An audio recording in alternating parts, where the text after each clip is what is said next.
Hello, everyone. Pastor Michael and Callie here, wishing you a happy Easter. We have just celebrated this past Sunday, Easter, albeit virtually. We have nonetheless celebrated the resurrection of Jesus from the dead. The most important facet of our faith is the resurrection of Jesus. And I was thinking that it would be prudent of us to look at some of the evidence surrounding the resurrection of Jesus. And I think what we'll find when we look at this is that the best explanation by far of the facts that we have is that Jesus indeed rose from the dead. I want to talk about ways that you can maybe remember this for yourself. It's just 3 points that I'm going to make in total. We'll talk about them in turn, but there are 3 reasons I believe that the resurrection of Jesus from the dead is a historical and defendable position to hold. The very first reason is that the tomb was empty. That by itself, let me just say this. This is what's called a cumulative case. Okay? You can take one of these arguments and maybe come up with an explanation, but when you put the 3 together, the best explanation of the facts is that Jesus rose again from the dead. So I know that having an empty tomb is not necessarily the most compelling argument,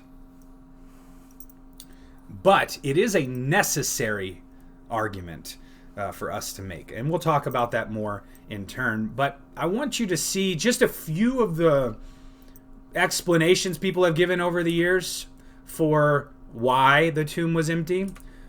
The earliest Jews claimed that the disciples stole the body of Jesus, and they continue to believe that to this day. Some have even suggested that the enemies of Jesus stole his body for whatever reason. We're going to talk about why that doesn't make much sense here in just a minute. There's a theory called the swoon theory. I will explain that also in just a minute. And then finally, what we've been claiming all along is that Jesus did indeed rise from the dead bodily. Now, as far as the body of Jesus being stolen, whether from his disciples or followers or from his enemies, I think that is a pretty bad claim. What you need to understand is that the tomb of Jesus was guarded by 4 highly trained Roman soldiers. If that wasn't a deterrent enough, there was also a seal across the door and the stone of the tomb that Jesus was placed in. A rope that was covered in clay was placed across. If you broke the seal, you broke the law. You broke the law, you died. Whether on the spot or more likely you were tried and crucified later for breaking the Roman seal.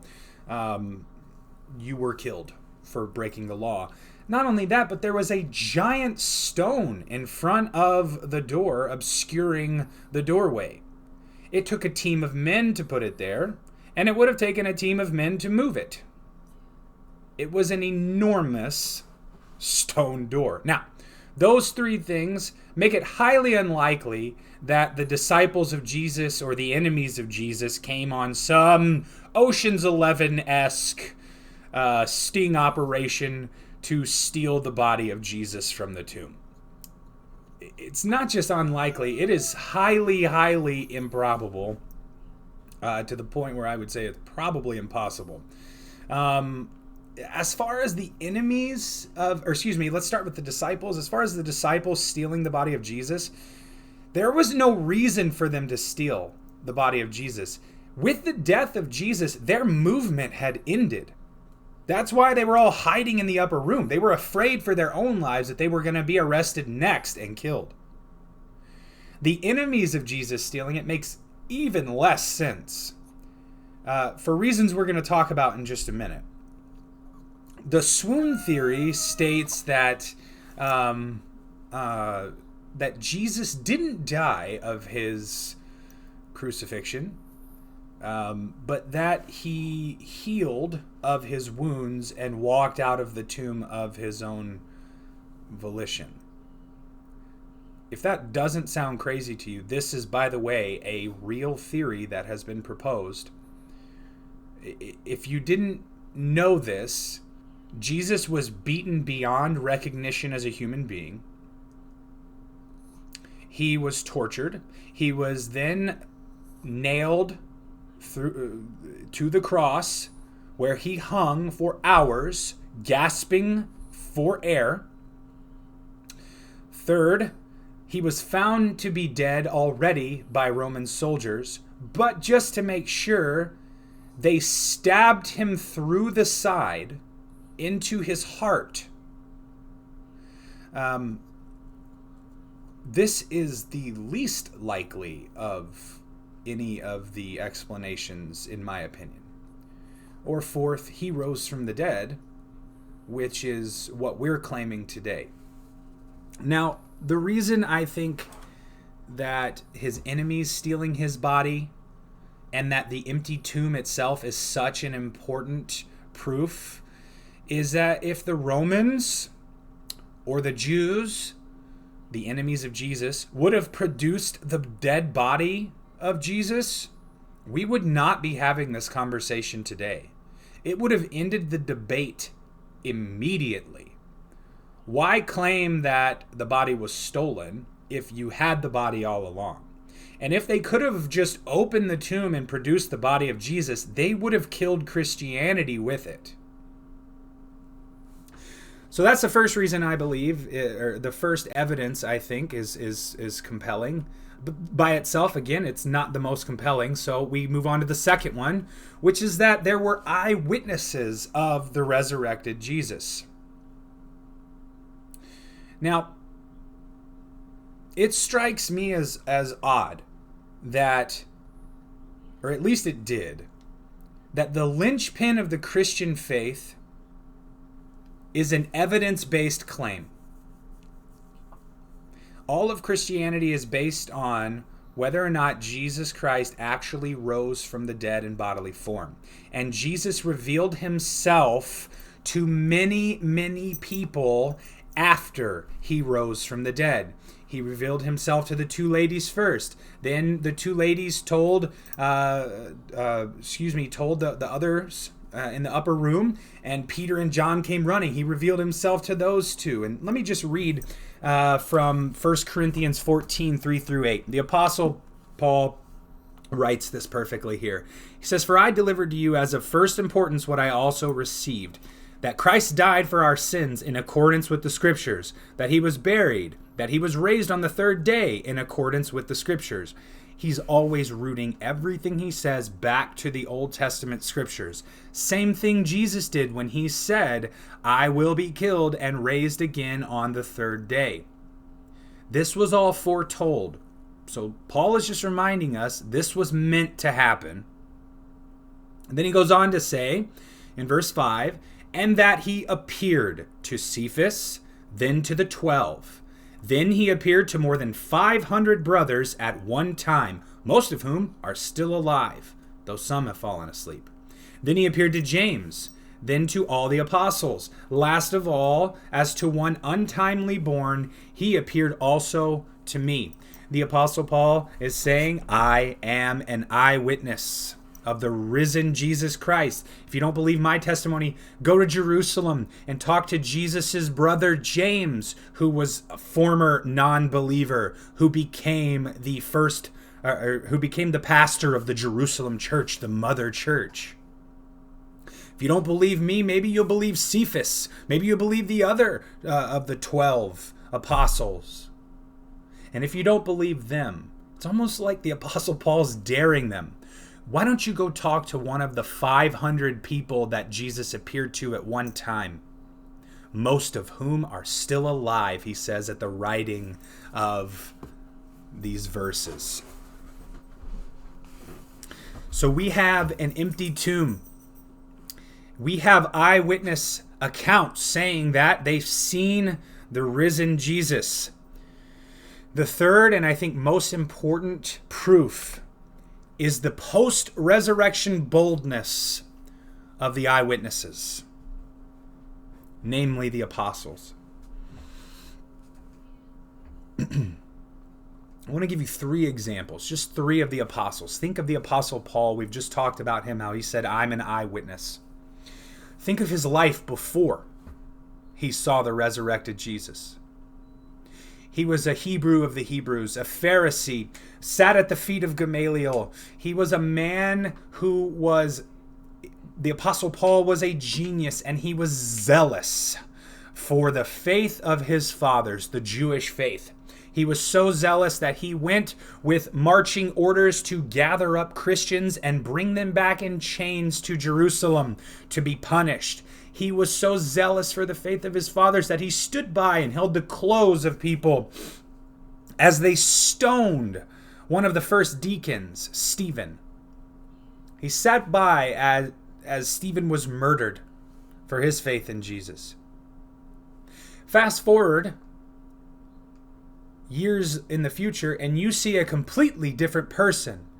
This is the same man who brought us almost half of the New Testament. This is the same man who unflappingly followed Jesus. The same man who catalogs all of the sort of tortures and horrible things. The same man who was stoned and left for dead for believing in Jesus and his resurrection from the dead. This is the same man who, when he appealed to Caesar, went all the way to Rome and was beheaded for his faith. Think of Thomas, doubting Thomas. This is a man who said, I will not believe unless I can put my fingers in the stigmata, unless I can shove my hand in his spear-pierced side. I will not believe. Well, Jesus appears to him, obliges him, lets him put his fingers in the stigmata, and lets him thrust his hand in his side. A man who falls to his knees and says, my Lord and my God. He took the message that Jesus was risen from the dead. He took it all the way to India, where he ultimately died for the proclamation that Jesus was risen from the dead. Think about Peter. How embarrassing must it have been having it recorded that you denied 3 times even knowing your best friend. This same man preached boldly that Jesus had risen from the dead to the same crowd that cried, "Crucify him," days earlier. This same man who denied Jesus 3 times, even knowing him, boldly spoke before the Sanhedrin, the body of people who had Jesus crucified, who was trying to kill him all along. They told Peter and John, stop proclaiming that Jesus rose from the dead. And they said no. Peter went on, lived his life, established churches, building the church of Jesus Christ all across the known world, and ultimately was crucified and unwilling to say that Jesus didn't rise from the dead. These are some of the strongest evidences for the resurrection of Jesus from the dead. This is something that I posted on my Facebook account. If you follow me already, you've already read it. But Chuck Colson was a man who was involved with the Watergate scandal. He spent time in prison, and it was in prison that he was converted to Christianity.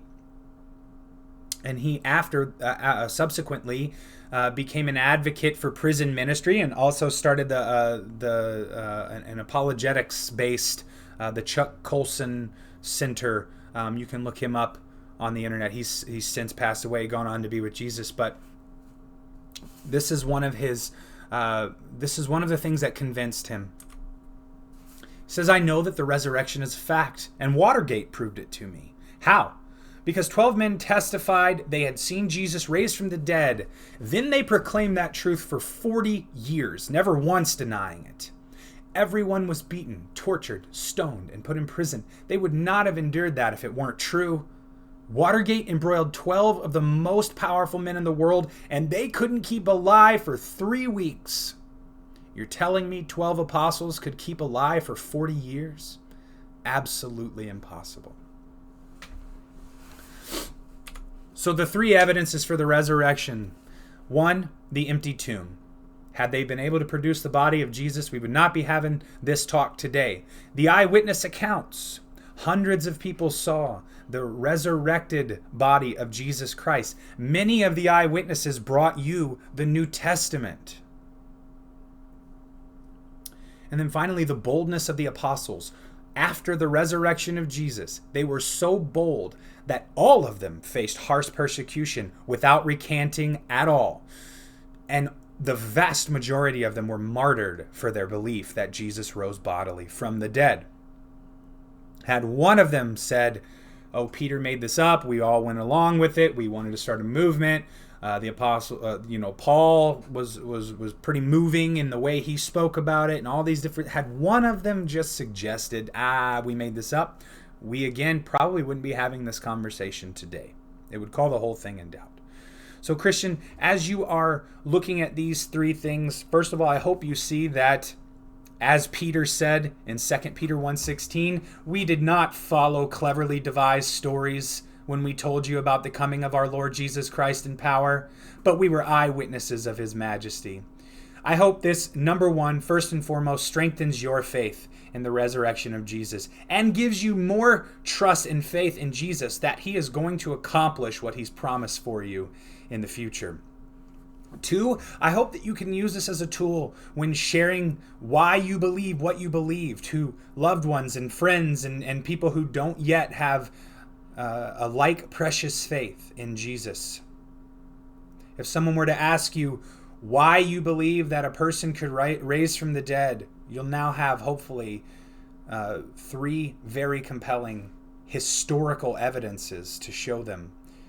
And then finally, to help you deal with detractors. So one, to strengthen your faith. Two, to help as a tool for sharing the faith with others. But three, sometimes it's necessary for us to show the foolish ideas of others as just that. What it becomes is people are not willing to follow the facts where they lead.